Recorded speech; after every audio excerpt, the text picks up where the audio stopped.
কোটালীপাড়ায় দুইজন সচিব আছে।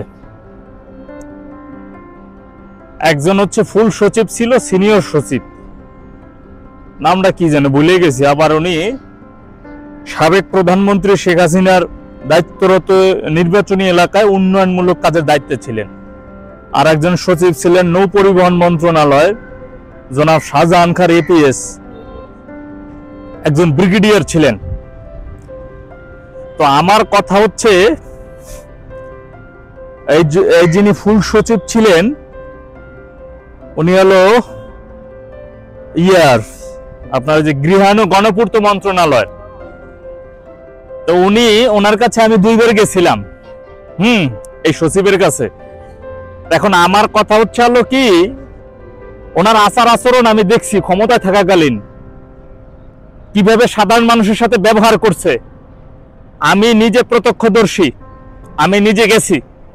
যদি উনি ওনার এলাকার এই গোপালগঞ্জ কোটালীপাড়ার কেউ একজন উনি সচিব থাকাকালীন গেছে, সাধারণ মানুষ, যে কোনো আলোচিত না, কোনো রাজনৈতিক ব্যক্তি না, একেবারে সাধারণ মানুষ, আমি বিলিভ উনি তার সাথে দেখাই করেন নাই।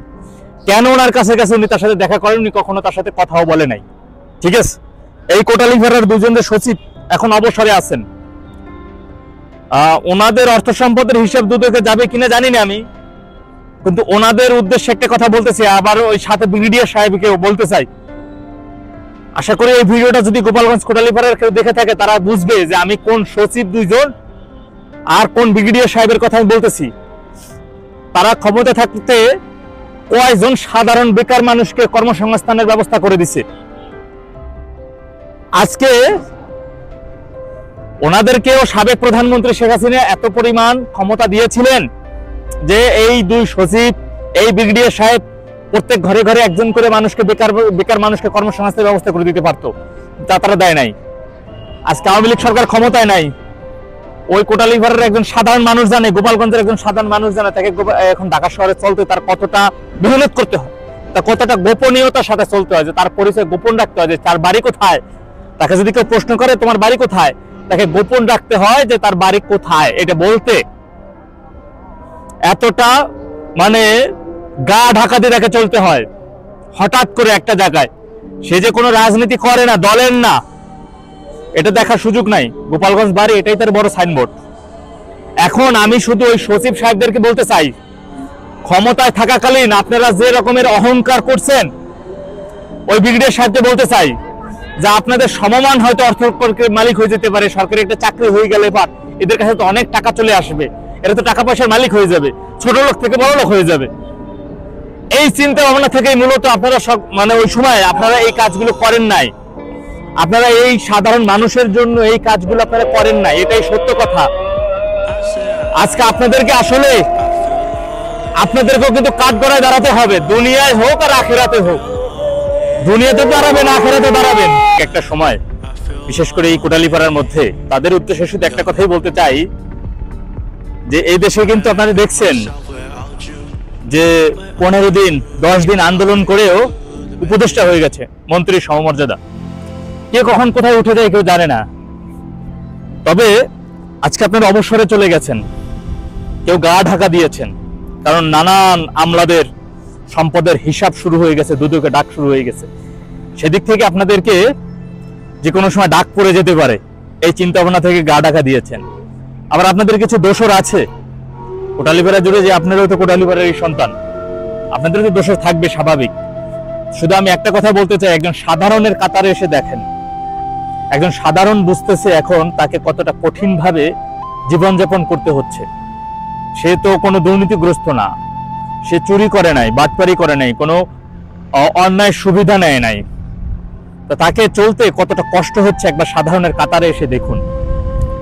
কেন বলি, আপনার আখিরাতেও আপনাদেরকে কঠিন জবাবদিহিতার সামনে যেতে হবে। এই 2 সচিব, ব্রিগেডিয়ার সাহেব, আপনাদেরকে আখিরাতে কঠিন ভাবে আপনাদেরকে দাঁড়াতে হবে। এই কারণেই মহান রব্বুল আলামিন আপনাদেরকে অনেক ইজ্জত দিয়েছিলেন, অনেক সম্মান দিয়েছিলেন, ক্ষমতা দিয়েছিলেন। সেই ক্ষমতার বদৌলতে আপনাদের আশপাশে থাকা, গ্রামে থাকা, আপনাদের উপজেলায় থাকা সাধারণ মানুষজনের জন্য আপনারা কি করেছেন, এটা তাদের হক ছিল। আপনারা সেই আমানতের, আল্লাহ তাআলা আপনাদের যে আমানত দিয়েছেন, সেই আমানতের খেয়ানত করেছেন, আপনারা হক পূরণ করেন নাই। মনে রাখবেন, ওই সৌদি আরব একজন ফকির আছে, সেই ফকিরকে দান খয়রাত করলেন, এটা মূল কথা না। আগে হচ্ছে আপনার প্রতিবেশী গ্রাম, ঘরের মানুষ, তারপর প্রতিবেশী, তারপর গ্রাম, তারপর জেলা, তারপর উপজেলা, তারপর জেলা, এখানে আসে। তা আপনারা এই বিশেষ করে যে একজন ফুল যে সচিব ছিলেন এবং সদ্য বিদায়ী প্রধানমন্ত্রী, তার নির্বাচন এলাকার দায়িত্ব উন্নয়নমূলক কাজের সাথে আপনি জড়িতও ছিলেন। আপনি এখন কই আছেন জানি না, গা ঢাকা দিয়েছেন নিশ্চয়ই। আর আমি আপনার কাছে আপনার যে সচিবালয়, যে সচিব কোয়ার্টারে ছিলেন, সেখানে পর্যন্ত গিয়েছিলাম। সাথে একজন মানবাধিকার কর্মী কোটালীপাড়া, নাম বললাম না, তিনি ছিলেন। আপনি আপনার বাসায় দারোয়ানকে পরিচয় পর্যন্ত দিয়েছিলাম, আমরা কোথা থেকে আসছি, কেন আসছি, কিসের জন্য দেখা করতে চাই। আপনি দেখা করেন নাই, ভুলে যায় নাই সেই বিষয়গুলো। ওই নৌ মন্ত্রণালয়ের সচিব সাহেব যিনি ছিলেন, এলাকা তো সয় সম্পদ কম নাই, মাশাআল্লাহ অনেক ভালোই হয়েছে। আপনাদের নিয়ে কিছু কথা, ব্রিগেডিয়ার সাহেব, আপনাদের নিয়ে আরো অনেক কথা আছে আমার ভিতরে জমা।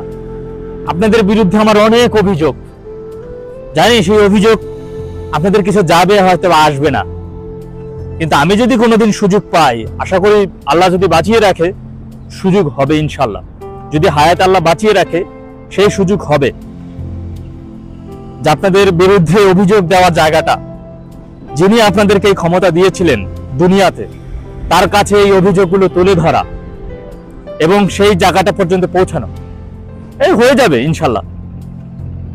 আজকে আপনারা তো শত শত কোটি টাকার মালিক, আপনাদের অনেক টাকা আছে, ব্যাংক ব্যালেন্স ভরা, সে টাকাগুলো নিয়ে আপনারা অনেক ভালো আছেন, আমি বিশ্বাস করি। আপনারা আপনার বিদেশে বাড়ি আছে, বিদেশে চলে গিয়ে ভালো থাকবেন।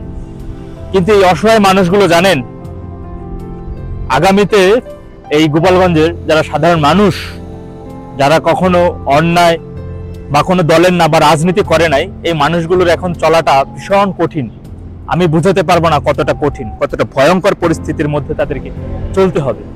হয়তোবা গাজীপুর, রাজধানী সাভার বা রাজধানীর আশপাশে থাকা কোনো কলকারখানা, ফ্যাক্টরিতে কাজ করে ওরা চলবে, জীবিকা নির্বাহ করবে। সব জায়গায় মানে মুভ করে যদি কেউ হঠাৎ করে বলে বাড়ি কোথায়, বলতে পারবে না। কিন্তু এই মানুষগুলো যদি ছোট একটা চাকরি হতো, সরকারি, আধা সরকারি, তাহলে বাকিটা জীবন তারা ভালোভাবে চলতে পারতো, সেটা আপনারা করে দিতে পারতেন, কিন্তু আপনারা সেটা করেন নাই। আল্লাহ যেন দুনিয়াতে আপনাদের এই সম্পত্তি কলার কাটা হয়ে দাঁড়ায়, সেই দোয়াটা করে দেই। দুনিয়াতে যেন এই সম্পত্তিগুলো আপনাদের গলার কাটা হয়। আশা করি যতদিন পর্যন্ত এই অন্তর্বর্তীকালীন সরকার আছে, তিনি সকল